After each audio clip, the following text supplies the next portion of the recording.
In this video here I'm going to show you all the references and Easter eggs from the movie Guardians of the Galaxy Volume 3. Let's go! Welcome to Nerd Insights, your go-to channel for all things nerd. If you haven't already, make sure to subscribe and hit the notification bell so you never miss an update. We release new videos every single day, so you don't want to miss out.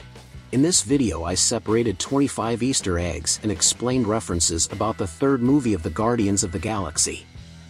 1. Guardians Intro. The importance of Guardians of the Galaxy Vol. 3 was clear from the start as the character completely took over with the introduction of the Marvel Studios logo. The logo intro format remains the same, but instead of showing footage of the entire MCU history, this version focuses strictly on Guardians of the Galaxy Vol, while the intro logo sequence usually changes in some way to include newer projects. This marks the first time Marvel Studios has only included images of characters from an upcoming film. This helps illustrate the beginning of the end for Guardians of the Galaxy Volume 3. 2. Rocket's friends are voiced by two MCU veterans. The introduction of Rocket's friends Lila, Teefs and Floor brings back two MCU veterans in new roles. Linda Cardellini most recently played Hawkeye's wife Laura Barton in 2021's Hawkeye, and she later voiced Lila. Floor, meanwhile, is voiced by Michaela Hoover, a longtime collaborator of James Gunn who had a small role as a member of the Nova Corps in the original Guardians of the Galaxy Vol. Asim Chaudhry voices Teefs in his MCU debut. 3. Rocket's friend Lila pays for the Guardians of the Galaxy 1 Easter egg. Guardians of the Galaxy Vol. 3 makes up for the original film's Easter eggs by introducing Rocket's otter friend Lila. In the first Guardians of the Galaxy Vol. 1, she is known as Rocket's known accomplice during the Nova Corps' interrogation. Lila's emergence through Rocket's origin and her subsequent tragic death has somewhat confused Nova Corps lore. However, James Gunn previously mentioned that Guardians of the Galaxy Vol. May 3rd require reshoots for sequel information. Now it looks like Lila's story needs to change for Rocket's arc to work. 4. Planet Counter-Earth of the High Evolutionary. Guardians of the Galaxy Vol. 3 did a decent job of bringing the comic book origins and powers of the High Evolutionary into the MCU, which included the introduction of Counter-Earth. The planet is lifted straight from the comics as the place where the High Evolutionist wants his utopian society to exist. He revealed in Guardians of the Galaxy Vol. 3 who had to destroy and rebuild Counter-Earth several times as his experiments needed improvement. Anti-Earth has been part of Marvel Comics since 1972 and has been reborn a few times as well. 5. The origin of the name Rocket. Guardians of the Galaxy Vol. 3 revealed the origin of Rocket's name by looking back on his origin. During one of his sessions with the High Evolutionary, he saw a rocket take off into the sky as it left Counter-Earth. Rocket is one of the few words Raccoon utters at this moment, and it makes him dream of one day flying through the skies with his friends. That's why when they decided to call themselves names other than High Evolutionary 89P13 for Rocket, he made it clear that he wanted to be called Rocket. 6. James Gunn includes several appearances by DC actors in Guardians of the Galaxy 3. Before James Gunn moved to DC Studios, his time making The Suicide Squad and Peacemaker led to several DC actors appearing in Guardians of the Galaxy 3, of which they are employees. A Vorbiscope. Also included is a short recording of Pete Davidson as a hideous, jagged, high-evolved captive creature. This is just the beginning of Gunn, DC and Marvel's casting for Guardians of the Galaxy 3. As Nathan Fillion, Michaela Hoover, Michael Rooker, Sean Gunn, Pom Klementieff, and Sylvester Stallone are also on board. 7. The colorful costumes of Guardians of the Galaxy 3 pay homage to 2001, A Space Odyssey. Guardians of the Galaxy 3 references the iconic sci-fi movie with its colorful costumes. The brightly colored spacesuits worn by Star-Lord, Drax, Mantis, Nebula, and Gamora while infiltrating the Orbiscope were originally believed to be a reference to the popular video game Among Us. However, James Gunn confirmed on Twitter that these are references to the Stanley Kubrick classic, which had the same colorful spacesuits. 8. Nathan Fillion's third role in the MCU.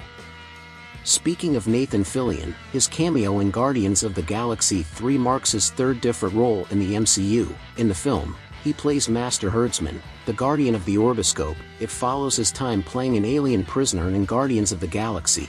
He also starred in Guardians of the Galaxy Vol. 2 as Simon Williams, the actor who becomes the superhero known as Wonder Man, now starring Yahya Abdul-Mateen II in Disney's The Wonder. 9. Star-Lord claims responsibility for Thanos' snap. One of the biggest MCU references in Guardians of the Galaxy 3 comes when Peter Quill admits he's partially responsible for Thanos' snap, recounting the events of Avengers: Infinity War. He mentions that his reactions to learning of Gamera's death caused an emotional reaction that allowed the Mad Titan to win again. Peter's actions received a lot of criticism on the internet after the release of Avengers: Infinity War. Now, the MCU's reference to Guardians of the Galaxy 3 shows that he takes some responsibility for Thanos taking his life and half the life of the universe for 5 years. 10. Star-Lord gets the MCU's first F-bomb. Star-Lord set an MCU record in Guardians of the Galaxy 3 and dropped the first full F-bomb in a Marvel Studios movie. After years of being censored in various attempts to say the word, Peter can be heard specifically saying "Open the Devil's Door" while talking to Nebula. The Guardians of the Galaxy movies have come close to adding the F-bomb in the past, and Groot likely added a version of it in the second movie. And if you're enjoying the video, don't forget to like this video to help the channel, and also subscribe to the channel to give us a nice moral. 11. High Evolutionary created the Zeronians and Ani-Men. High Evolutionary mentions a few species he's created over the years, and that means some deep Marvel references were dropped in the Easter eggs of Guardians of the Galaxy 3. In addition to the Overlord, he also mentions Zeronians and aliens created by anime. The Zeronians were introduced in the comics in 1972 as a peaceful humanoid alien, although their king has come into conflict with the Colossus, but they have no connection with the Advanced. However, Ani-Man made its comic book debut in 1995 as High Evolutionary servants. 12. Peter's backpack contains a picture of his mother and grandfather. Peter Quill's mother and grandfather make cameos in Guardians of the Galaxy 3 thanks to a photo of them. Gamora finds a Polaroid photo of Peter inside his backpack. It's the same one he had when Yondu kidnapped him in 1988. This is the first time the movies have shown Peter Quill having anything other than mighty blends. Can remind you of your mother, thanks to an Easter egg from Guardians of the Galaxy 3. He got to see a picture of his mother and grandfather all those years ago. 13. Howard the Duck makes his cameo in the movie Guardians of the Galaxy. It wouldn't be a Guardians of the Galaxy movie without a cameo from Howard the Duck, and James Gunn keeps the sequel alive with a Guardians of the Galaxy 3 Easter egg. He's briefly seen during the Nowhere scene, which allows Seth Green to reprise your role. This will be Howard the Duck's 4th overall live-action appearance in the MCU, following his brief appearance in Avengers: Endgame. Looks like you're destined to stay in Nowhere with the guards. 14. Agent of Guardians of the Galaxy returns in Nowhere. The cuts scene from the Knotsware game includes another cameo from Guardians of the Galaxy 3, as the Broker is also among the participants. The character was last seen and only seen in the first film refusing to buy Star-Lord's orb. In many ways, the Broker is responsible for the formation of the Guardians of the Galaxy, as his actions led to Star-Lord, Gamora, Rocket, and Groot crossing paths and being arrested. 15. Guardians of the Galaxy 3 references Drax's daughter again. More Guardians of the Galaxy 3 Easter eggs have to do with Drax's daughter. Her role in Drax's past is mentioned several times, though she is never seen. Drax's daughter is named Kamaria in the MCU, but is known as Moondragon in the comics. While Kamaria is presumed dead in the MCU, there's hope that Moondragon will eventually make it to the live-action series. 16. Guardians of the Galaxy 2's Obelisk's return. Another well-known website, Guardians of the Galaxy Vol. 3, comes with the return of the Assistants. The alien species with giant tentacles was last seen in Guardians of the Galaxy Vol. 2 as the creature the team fought to protect the ruler. They play a very different role in the third film as Mantis learns to bond with them. This is possible because minions don't eat people, only batteries. 17. Michael Rooker's Yondu appears and repeats a familiar line. Michael Rooker's Yondu has a cameo in Guardians of the Galaxy 3 when Kraglin sees him as inspiration and motivation in the end. In a cameo, Yondu says a familiar line from Guardians of the Galaxy Vol. 2 when he repeats part of his quote, "I don't use my head to fly, boy." I use my heart to guide Kraglin. This is an important moment for Kraglin because it allows him to finally master the arrow and fin that once belonged to Yondu. 18 High Evolutionaries Eagle may reference James Gunn's pacification show. The High Evolutionaries collection of animals for his experiments may include a reference to James Gunn's Peacemaker show, as an eagle is among the captives. While it could be a coincidence, the fact that Eagly, Peacemaker's eagle sidekick, appeared on the DC show makes it seem a little more purposeful. The eagle is highlighted a few times during the ending of Guardians of the Galaxy 3. As Peacemaker was the last project Gunn worked on before returning to the MCU, a reference to Eagly would be understandable. 19 Peter Quill's grandfather's name references his comic book. A clever Guardians of the Galaxy 3 Easter egg comes via the official announcement of Peter Quill's grandfather's name. His name is Jason Quill, a reference to Peter Jason's biological father in the comics. In the comics, Jason is the ruler of the Spartax Empire. While this doesn't necessarily mean Jason Quill is secretly a former member of an actual alien family, it's still a fun reference after Gunn became Ego Peter Quill's father in the MCU. 20 New Marvel hero Phyla-Vell is created by High Evolutionary. Thanks to High Evolution experiments, a big new Marvel hero will debut in Guardians of the Galaxy 3 when Phyla-Vell is confirmed among the captive children.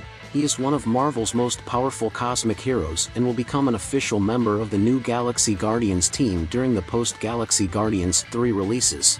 The MCU changed Phyla-Vell's origin by combining her powers with High Evolution experiments. As their powers come from the traditional quantum bands, it's possible that such an update will come in the future, depending on where Phyla-Vell goes from here. 21 On your left, Cosmo repeats an iconic line from Captain America and the Falcon. Another MCU reference from Guardians of the Galaxy 3 comes from Cosmo in the post-credits. As the team prepares to fight the alien race, he tells Rocket that he's on the left. This is an obvious callback to instances where Captain America and Falcon have said the same thing in past MCU movies. Steve Rogers originally said this line several times at the beginning of Captain America: The Winter Soldier when running past Sam Wilson. Sam brought the line back to announce his involvement in the final battle of Avengers, Endgame, and now Cosmo is responsible for saying that too. 22 Guardians of the Galaxy 3 references Kevin Bacon's holiday kidnapping special. The final post-launch scene of Guardians of the Galaxy 3 includes a reference to Kevin Bacon's role in the Guardians of the Galaxy Christmas special. Peter's grandfather reads a newspaper with a headline about a story in which Kevin Bacon reveals details of an alien abduction. This is a direct reference to how Mantis and Drax kidnapped the movie star to try and cheer Peter up as a Christmas present. Although he returned peacefully, it appears that Kevin Bacon still wanted to share his adventure with the press. 23 The Legendary Star-Lord. The last of the Guardians of the Galaxy 3 Easter eggs comes with the end credits tag that reads "The Legendary Star-Lord returns." After struggling to become known as Star-Lord, Marvel Studios gave Peter Quill's superhero name an update that was lifted directly from the comics. It is a reference to his solo comic known as Legendary Star-Lord from 2014 to 2015, written by Sam Humphries. Guardians of the Galaxy Vol. 3 might be the end of his time with the Guardians for now, but the new superhero name is a nice nod to his comic book history.